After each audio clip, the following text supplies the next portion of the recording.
minsan iniisip ko, ako na ba ang may kontrol sa takbo ng mundo?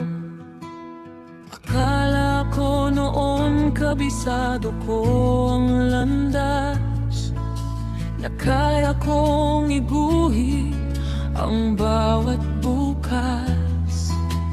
Parang mas malinaw pa sa mata ko kaysa sa plano na hawak mo.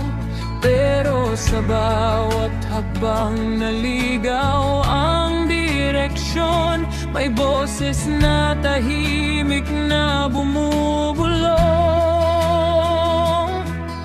Hindi pala ako ang may hawak ng kwento, hindi pala ako ang nakakakita ng buhay.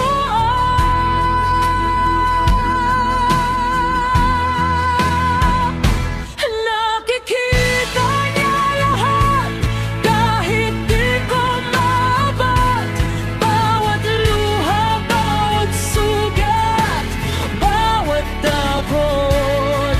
Sa dilim man o sa liwanag ng umaga, hindi niya ako kailanman binabayan.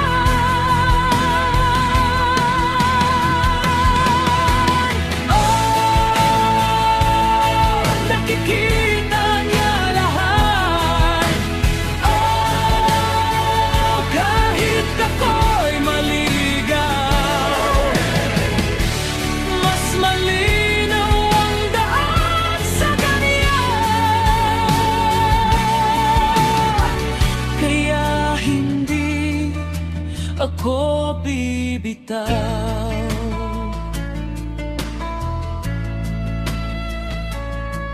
Nakikita niya ang kahapon kong sugatan,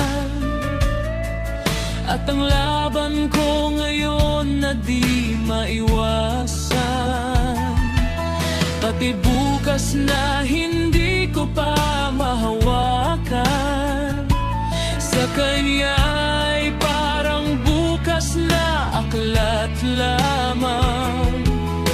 At kahit ang lihim na kiningkim-kim ko, yung sakit na tinatago ko sa mundo,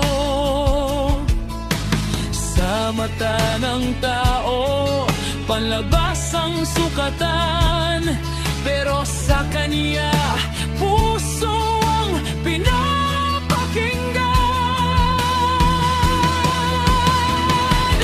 Nakikita niya lahat kahit di ko maabot, bawat luha, bawat sugat, bawat takot.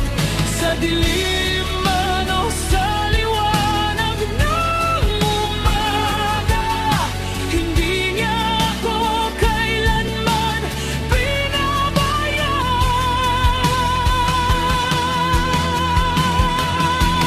Oh, nakikita niya lahat. Oh, hindi ako nag-iisa, mas malinaw ang daan sa kanya. Kaya lalaban pa.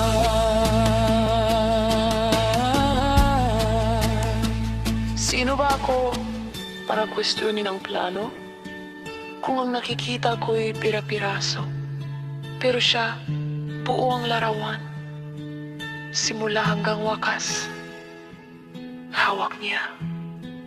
Kaya kahit hindi